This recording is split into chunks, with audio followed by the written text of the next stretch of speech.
Ok, enregistrer le document, on n'est jamais trop prudent. C'est jamais ce qui va arriver. Voilà. Quoique, il y a quand même un backup maintenant, je pense. Dans les dernières versions d'Illustrator, il enregistre, oui. Quoique non, chez moi, je l'ai désactivé. Dans les préférences, gestion des fichiers et presse-papier.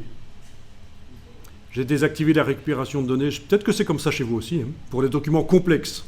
Parce que ça ralentit de devoir stocker en permanence au cas où il y aurait un plantage.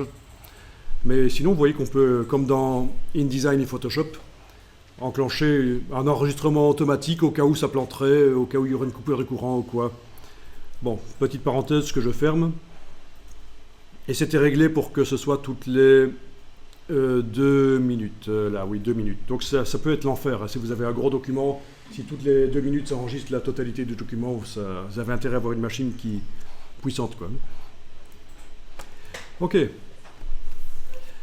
On a enregistré. C'est le meilleur moyen d'éviter les catastrophes, c'est d'enregistrer régulièrement sous un nom différent en plus, comme ça on garde les versions d'avant.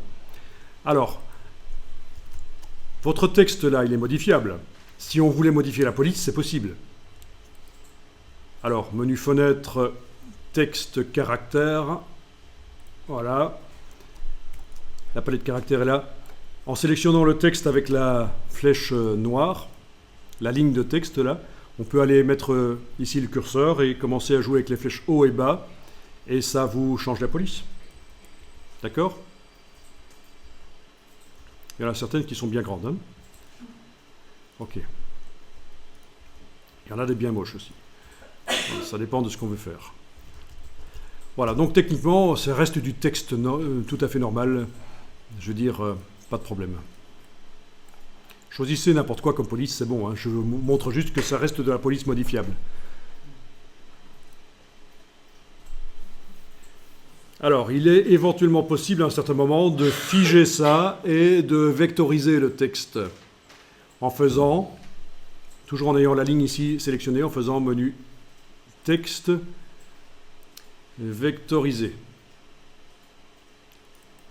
Ça veut dire que Illustrator dessine les polices. Ce sont des vecteurs. C'est comme si vous l'aviez dessiné avec la plume.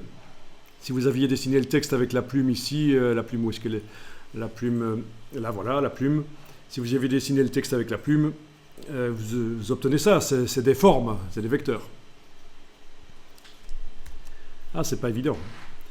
Je me rends compte que je suis en train de vous montrer un truc relativement complexe, mais ça va, vous allez vous en sortir. On va s'en sortir.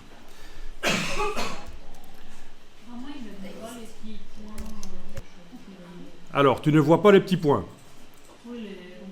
Tu as bien enclenché texte vectorisé. Il fallait que la ligne soit sélectionnée avec la flèche noire.